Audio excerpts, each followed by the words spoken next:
Tout savoir sur le stand-up paddle gonflable Nautilus 11.8 de la marque Costo, tel est le sujet du jour.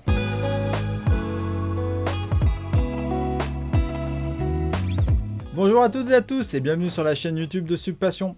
Aujourd'hui je te parle du stand-up paddle Touring Nautilus 11.8 modèle 2022. Au sommaire de cette vidéo, pour qui est destiné ce sup, l'unboxing, sa mise en place, sa présentation détaillée, ses caractéristiques, mon test sur l'eau avec mon avis, sans oublier les plus et les moins, ainsi que ma conclusion générique.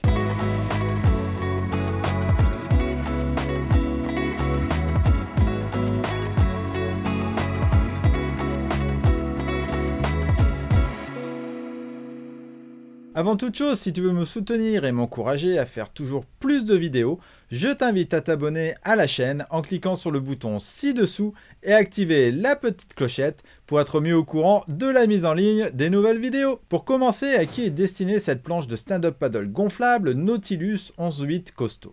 C'est une planche pour les paddleurs qui cherchent un stand-up paddle gonflable avec des équipements pour partir à l'aventure. En effet, comme tu vas le voir dans cette vidéo, ce paddle possède plein d'accessoires pour te faciliter la vie lors de tes sessions. De plus, il supporte jusqu'à 160 kg de charge maximum, donc tu peux embarquer tout ce que tu veux dessus à l'aide de ces deux filets de pont. Que tu sois débutant ou expert, cette planche est faite pour toi. Maintenant, unboxing. Le sup est livré dans un carton sur lequel se trouvent plein d'informations, un peu comme une notice. À l'intérieur, tu y trouves le leash, la notice, le kit de réparation, une barre pour le mode kayak, l'aileron, la pompe, la pagaie et le sac avec la planche à l'intérieur. Le sac de transport possède des roulettes bien pratiques à l'avant et une poignée de portage ainsi qu'un range-étiquette sur le dessus. Sur les côtés, tu as la possibilité d'y ranger ta pompe et ta pagaie en 3 parties. C'est très pratique et facile à installer avec la poche, l'attache de serrage et le filet. À l'arrière, tu as des sangles de portage avec un renfort en mousse au niveau du dos afin de transporter ton paddle avec un maximum de confort. Ce sac de transport s'ouvre à l'aide d'une grande fermeture zippée. À l'intérieur, tu y trouves la planche pliée et tenue par des sangles de serrage. Passons au montage. Je commence par déplier le paddle gonflable Nautilus 11.8 et enlever les différentes protections. Pour gonfler ce paddle, tu as besoin de la pompe monobloc bleu Costo. C'est une pompe manuelle double action qui te permet de gonfler ta planche relativement facilement. Au niveau des cale-pieds, aucun problème de rigidité. Tu as aussi un côté inflate pour mettre le tuyau en mode gonflage et un côté deflate pour dégonfler la planche si tu as besoin d'enlever tout l'air qu'il y a à l'intérieur pour un meilleur rangement. Les poignées sont simples mais ergonomiques et tu as un manomètre pour vérifier la pression. Enlève le capuchon de la valve et vérifie bien d'avoir celle-ci en position de gonflage, c'est-à-dire le bouton jaune en position haute. Ensuite, tu introduis le tuyau de pompe en faisant un quart de tour. Il te faut gonfler la planche jusqu'à 15 PSI comme indiqué. Quand il devient trop dur de gonfler, tu enlèves la petite goupille rouge de la pompe pour passer de double à simple action et gonfler plus facilement. Une fois que c'est fait, tu enlèves le tuyau et tu remets le bouchon de valve. Il te faut maintenant mettre le leash sur l'un des deux anneaux de ton choix à l'arrière. Tu passes la cordelette dans l'anneau, ensuite le velcro dans la cordelette et tu refermes le tout. Pour terminer, tu retournes la planche et tu mets l'aileron central. C'est un aileron en plastique classique et à glissière. Tu le glisses et tu le sécurises avec la petite goupille. Voilà, ta planche est prête à naviguer. Regardons ce stand-up paddle Nautilus plus en détail. À l'avant, tu as la valve de gonflage avec les indications de pression. Tu as même 2 fois les indications décrites. Juste au-dessous, tu as un système de fixation de caméra avec un anneau de remorquage ou des rings. Ensuite, tu as une poignée de portage parallèle à la planche pour faciliter le transport à deux. C'est une poignée relativement classique, mais avec une partie en plastique semi-rigide autour pour faire joli. Tu as un filet de pont qui tient avec 4 attaches et qui possède aussi de larges bandes en plastique avec le logo. Sous les pieds, tu as un grand grip en EVA bien épais et rainuré. Dessus, tu as le logo et la poignée centrale 2 en 1. Cette dernière permet d'y fixer ta pagaie ou même une bouteille lors de tes sessions.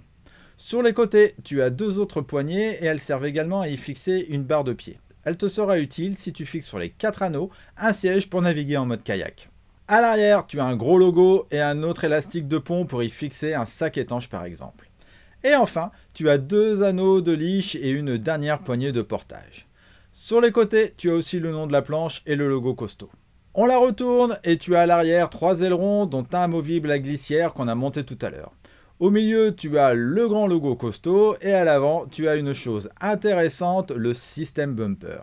C'est un gros morceau en caoutchouc qui, pour la marque, permet de casser les vagues pour améliorer la qualité de glisse et renforcer la planche. Concernant la pagaie, le pack est vendu avec une pagaie en 3 parties. Elle est fabriquée en matière composite et ajustable en longueur. Elle possède également un système de verrouillage anti-twist pour faciliter l'alignement. Voilà, notre stand-up paddle gonflable Nautilus 11.8 de la marque Costaud est prêt à partir sur l'eau. Parlons des caractéristiques. Ce stand-up paddle gonflable est disponible en un seul modèle avec un design unique. Il mesure 11,8 pieds de long par 34 pouces de large et 6 pouces d'épaisseur, soit 3,35 m de long par 86 cm de large et 15 cm d'épaisseur. Le tout pour un volume de 350 litres et une charge maximum de 160 kg. Niveau fabrication, on a du Drop Stitch Thermo Twin Skin qu'on appelle aussi TTS. Cela veut dire que tu as 2 couches de PVC qui sont assemblées par fusion thermique. Tu n'as plus de colle, du coup c'est une planche moins polluante, plus légère et plus rigide. Alors, tu veux savoir ce que j'en pense? J'ai testé cette planche sur un plan d'eau plat, mais aussi avec quelques petites vagues de péniche. Pour rappel, je fais 75 kg pour 1,79 m. Pour commencer, l'équilibre sur la planche. Une fois sur l'eau, première chose et premier ressenti, la stabilité. Bon, avec ces 86 cm de large, autant te dire que tu auras du mal à trouver une planche plus stable que ça. Pour te donner une idée, je navigue sur une 23 pouces de large, donc c'est avec 28 cm de moins. Avec sa forme extra large et son large tail se superpose une stabilité à toute épreuve. Ensuite, la poignée de portage. Je n'ai pas eu de problème particulier, elle ne m'a pas fait mal à la main, mais par contre, elle n'est pas hyper équilibrée. J'avais la planche qui penchait un peu à l'arrière comme tu peux le voir sur l'image. Donc attention quand tu la portes de ne pas frotter le tail. L'option pour y mettre ta pagaie et la bouteille est aussi pas mal, il fallait y penser. Niveau équipement, comme tu as pu le voir, le pack est vraiment complet et sur la planche tu as tout ce qu'il te faut pour partir à l'aventure. La fixation GoPro est vraiment une bonne idée, c'est une option qui va plaire à pas mal d'entre vous. Les 2 filets aussi sont très bien pour transporter des sacs étanches. Qu'en est-il du shape? Niveau rocker, c'est-à-dire l'angle à l'avant de la planche, il a pile poil la bonne taille et la bonne forme, ni trop haut ni trop plat. Avec ça, tu peux aller dans les petites vagues et prendre aussi des petits rapides en rivière par exemple. Cette planche a une bonne glisse, mais ça reste un gros paddle, donc tu ne vas pas aller bien vite avec et ce n'est pas non plus ce qu'on lui demande. Par contre, les 2 ailerons fixes, je ne suis vraiment pas fan. C'est galère quand tu plies la planche, même s'ils sont petits. Alors, c'est vrai que tu vas plus droit et que cela ajoute de la stabilité, mais bon. Concernant le leash, il est très agréable avec sa mousse à l'intérieur et le velcro fait très bien son job. Niveau pression, 15 PSI c'est bien, mais je pense qu'on peut facilement gonfler à 17 PSI pour apporter encore plus de rigidité. Ensuite, pour le confort, c'est très bien aussi un gros grip en EVA, mais là, pareil, j'aurais aimé un grip en diamant comme on a sur la majorité des planches. Avec des chaussons, aucun problème, mais pieds nus, les rainures m'ont gêné au bout d'un certain temps. Et enfin, je ne peux pas dire si le système bumper a une vraie utilité ou pas. Si toi aussi tu l'as testé ou que tu la possèdes, n'hésite pas à en parler dans les commentaires.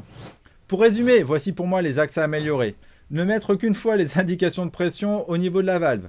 Enlever toutes les parties en plastique autour des poignées et des anneaux qui apportent du poids inutile. Mettre un pads en diamant pour plus de confort. Enlever les 2 petits ailerons et les 2 attaches de leash à l'arrière car un seul suffit. Les plus, pour finir par des choses positives, c'est top d'acheter un pack complet avec la pagaie et tout le reste. Les roues sur le sac aussi, c'est très bien. La forme de la planche peut faire old school, mais pour ceux qu'on lui demande, c'est très bien aussi. Les poignées pour faciliter le transport sont très pratiques et niveau finition, il n'y a pas trop de problèmes de collage ou autre. En conclusion, ce stand-up paddle gonflable Nautilus 11.8 de la marque Costaud est très bien équipé de série. Comme tu as pu le voir, la planche est vendue sous forme de pack avec le sac, la pagaie 3 parties, le leash accordéon, le kit de réparation, l'aileron et la pompe. Tu peux la retrouver en magasin au prix de 499 €. Voilà, c'est terminé pour cette vidéo. Si tu l'as trouvée intéressante, je t'invite à cliquer sur le pouce vers le haut et à partager. Tu peux la retrouver sous forme d'article sur subpassion.com et je te dis à très vite pour de prochaines vidéos. Ciao ciao.